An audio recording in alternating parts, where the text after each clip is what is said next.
23ರಲ್ಲಿ ಒಂದು ಅರ್ಧ ಲೈಫ್ ಕಿತ್ತೋಗಿತ್ತು. ಈ ನೆಕ್ಸ್ಟ್ ವರ್ಷ ಇನ್ನು ಅರ್ಧ ಕಿತ್ಕೊಂಡು ಮುಂದಕ್ಕೆ ಹೋಗೋದಷ್ಟೇ. ಹೊಸ ವರ್ಷ ಅಂತ ಹೇಳಿದ್ರೆ ಎಲ್ಲರಿಗೂ ಒಂಥರ ಹರ್ಷ. ಈ ಸರಿ ಚೇಂಜಸ್ ಮಾಡ್ಕೊಳಕಂತ ಮೇಜರ್ ರೆಸೊಲ್ಯೂಷನ್ ಅಂತದೇನಿಲ್ಲ. Hi friends, welcome to my channel. ಎಲ್ರಿಗೂ ಹೊಸ ವರ್ಷದ ಆರ್ಥಿಕ ಶುಭಾಶಯಗಳು. 2023ರಲ್ಲಿ ನನಸಾಗದ ಕನಸುಗಳು 2024ರಲ್ಲಿ ನೆನಸಾಗಲಿ. ಜನರ ಜೀವನ ಶೈಲಿಯೇ ವಿಭಿನ್ನ.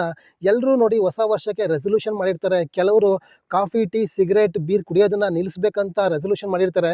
ಕೆಲವರು ಜಿಮ್ಮಿಗೆ ಹೋಗಬೇಕು, ಮೆಡಿಟೇಷನ್ ಮಾಡಬೇಕು, ಯೋಗ ಮಾಡಬೇಕಂತ ರೆಸೊಲ್ಯೂಷನ್ ಮಾಡಿರ್ತಾರೆ. ಬನ್ನಿ ನೋಡೋಣ ಜನರು ಯಾವ್ಯಾವ ರೀತಿ ಪ್ಲ್ಯಾನ್ ಮಾಡಿದ್ದಾರೆ ನ್ಯೂ ಇಯರ್ ಸೆಲೆಬ್ರೇಷನ್. ಈ ಸರಿ ಚೇಂಜಸ್ ಮಾಡ್ಕೊಳಕಂತ ಮೇಜರ್ ರೆಸೊಲ್ಯೂಷನ್ ಅಂತದೇನಿಲ್ಲ. ಅಂದರೆ ಸ್ಟಡೀಸ್ನ ಸ್ವಲ್ಪ ಜಾಸ್ತಿ ಇಂಪ್ರೂವ್ ಮಾಡಿಕೊಂಡು ಸೆಕೆಂಡ್ ಇಯರ್ ಇರೋದ್ರಿಂದ ಸ್ವಲ್ಪ ಚೆನ್ನಾಗಿ ಓದ್ಬಿಟ್ಟು ನೆಕ್ಸ್ಟ್ ಒಂದು ಒಳ್ಳೆಯ ಜಾಬ್ ತೊಗೊಂಡು ಜಾಬ್ ಮಾಡಬೇಕಂತ ಇದೆ. ಮತ್ತು ಕಾಂಪಿಟೇಟಿವ್ ಸ್ವಲ್ಪ ಓದೋಣ ಅಂತ ಇದೆ. ಬಿಟ್ಟರೆ ಮತ್ತೆ ಅಂಥ ರೆಸೊಲ್ಯೂಷನ್ ಏನಿಲ್ಲ. ಮತ್ತು ಆಟ ಎಲ್ಲ ನಾರ್ಮಲಾಗಿ ಆಡ್ತೀವಿ. ನಾವು ಸ್ಟೂಡೆಂಟ್ ಇರೋದ್ರಿಂದ ಆಟನೂ ಆಡ್ತೀವಿ.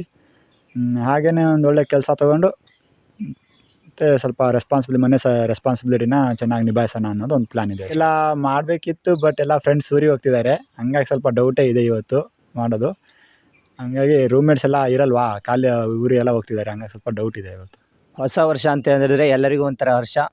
ಈ ಹೊಸ ವರ್ಷ ಬಂತಂತ ನಾವು ಸಂಭ್ರಮಾಚರಣೆ ಮಾಡೋದ್ರ ಜೊತೆಗೆ ನಾವು 2023ರಲ್ಲಿ ಏನೆಲ್ಲ ಮಾಡಿದ್ವಿ ಅದನ್ನು ಮರೆಯೋ ಮುನ್ನ ನಾವು ಅಲ್ಲಿ ಏನೇನೋ ತಪ್ಪುಗಳನ್ನು ಮಾಡಿದ್ವಿ, ನಾವು ಯಾವ್ಯಾವ ರೀತಿ ಸರಿಗಳನ್ನು ಮಾಡಿದ್ವಿ, ಅದನ್ನು 2024ರಲ್ಲಿ ಯಾವ ರೀತಿ ಅದನ್ನು ನಾವು ತಪ್ಪುಗಳನ್ನು ಮಾಡಬಾರ್ದು. ಮುಂದೆ ನಾವು ಜೀವನದಲ್ಲಿ ಯಾವುದು ಕೆಲವೊಂದು ವಿಚಾರಗಳನ್ನು ನಾವು ಅಳವಡಿಸ್ಕೊಳ್ಬೇಕು ಜೀವನದಲ್ಲಿ. ಮತ್ತು ಕೆಲವೊಬ್ಬರನ್ನ ನಾವು ಜೀವನದಲ್ಲಿ ಕೆಲವೊಬ್ಬರು ಮುಖ್ಯವಾದಂಥ ವ್ಯಕ್ತಿಗಳನ್ನು ಭೇಟಿ ಆಗ್ತೀವಿ, ನಾವು ಸಹಾಯ ಮಾಡಿದಂಥ ವ್ಯಕ್ತಿಗಳನ್ನು ಭೇಟಿ ಆಗ್ತೇವೆ. ಅವರನ್ನು ನಾವು ಯಾವ ರೀತಿ ಮರಿಬಾರ್ದು. ಹಾಗೆ ನಮ್ಮದು ಕಾಲೇಜು ಜೀವನದಲ್ಲಿ ಇದು ನಮ್ಮದು ಕೊನೆಯ ಹಂತ ಅಂತ ಹೇಳಿದ್ರೆ ನೆಕ್ಸ್ಟ್ ನಮ್ಮ ಜೀವನದ ಹಂತ. ಈ ಜೀವನದ ಹಂತದಲ್ಲಿ ನಾವು ಮುಂದೆ ಯಾವ ರೀತಿಯಾಗಿ ನಾವು ಉದ್ಯೋಗಕ್ಕೆ ಹೋಗ್ತೇವೆ, ಅಲ್ಲಿ ಯಾವ ರೀತಿಯಾಗಿ ಸಫಲತೆಯನ್ನು ಕಂಡುಕೊಳ್ಬೇಕು.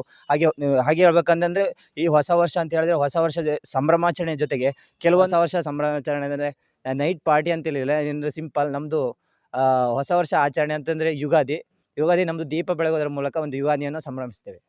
ಹೊಸ ವರ್ಷ ಅಂತ ಏನೂ ಇಲ್ಲ, ಪ್ರತಿ ವರ್ಷ ಬರೋದೇ ಪಾರ್ಟಿ ಮಾಡೋಕ್ಕೆ ಒಂದು ರೀಸನ್ ಅಷ್ಟೇ. 2023ರಲ್ಲಿ ಒಂದು ಅರ್ಧ life ಕಿತ್ತೋಗಿತ್ತು.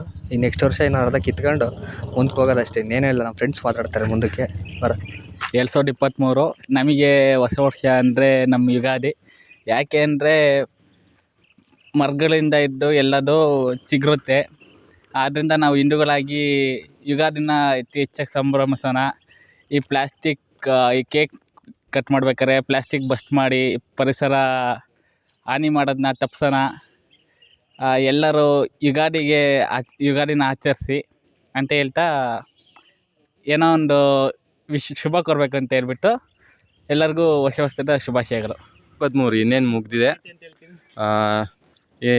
Every end is a new beginning ಅಂತ ಹೇಳ್ತಾರಲ್ಲ, ಹಾಗೆ 2023ಯಲ್ಲಿ ಏನೇನು ಕಷ್ಟ ಆಗಿತ್ತೋ ಅದನ್ನೆಲ್ಲ ಮರೆತು 2024ರಲ್ಲಿ ನಮ್ಮ ಮುಂದೆ ಹೇಗೆ ಇರಬೇಕು ಅಂತೇಳಿ ಒಳ್ಳೆಯದನ್ನು ಯೋಚನೆ ಮಾಡ್ತಾ ಹ್ಯಾಪಿ ನ್ಯೂ ಇಯರ್.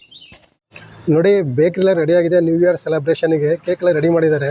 ಕಸ್ಟಮರ್ 6 ಗಂಟೆ ಮೇಲೆ ಬರ್ತಾರೆ ಅಂತ ಹೇಳ್ತಾರೆ. ಎಲ್ಲ ನೈಟೆಲ್ಲ ಪಾರ್ಟಿ ಮಾಡ್ತಾರಲ್ಲ, ಹಾಗಾಗಿ ಇಲ್ಲಿ ರೆಡಿ ಆಗಿದೆ ನೋಡಿ. ಭಾಳ ಚೀಪಾಗಿ ಕೊಡ್ತಾರೆ. ಶಂಕರಗಢದಲ್ಲಿ ಅಮ್ಮ ಬೇಕ್ರಿ ಅಂತೇಳಿ, ಅಮ್ಮ ಬೇಕ್ರಿ ಆ್ಯಂಡ್ ಸ್ವೀಟ್ಸ್ ಅಂತ. ಅರ್ಧ kg 100 ಅಂತಾರೆ, kg 200 ಅಂತ ಮಾಡಿದ್ದಾರೆ.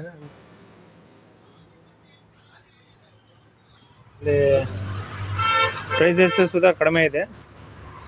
kg ಬಂದು 200 ರುಪೀಸು, ಹಾಫ್ kg ಬಂದು 100. ಪೇಸ್ಟ್ರೀಸ್ ಬಂದು 400 ರೂಪಾಯಿ, ಹಾಫ್ kg ಬಂದು 200 ರುಪೀಸು. kg ಇದು ನಾರ್ಮಲ್ಲು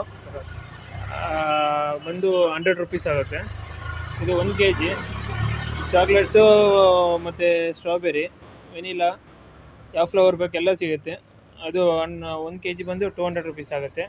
ಅದು ಬಿಟ್ಟರೆ ಇಲ್ಲಿ ಪೇಸ್ಟ್ರೀಸ್ ಇದೆ. ಪೇಸ್ಟ್ರೀಸ್ ಬಂದು 400 ರುಪೀಸ್ ಆಗುತ್ತೆ ಫಾರ್ kg. ಹಾಫ್ kg ಬಂದು 200 ರುಪೀಸ್ ಆಗುತ್ತೆ.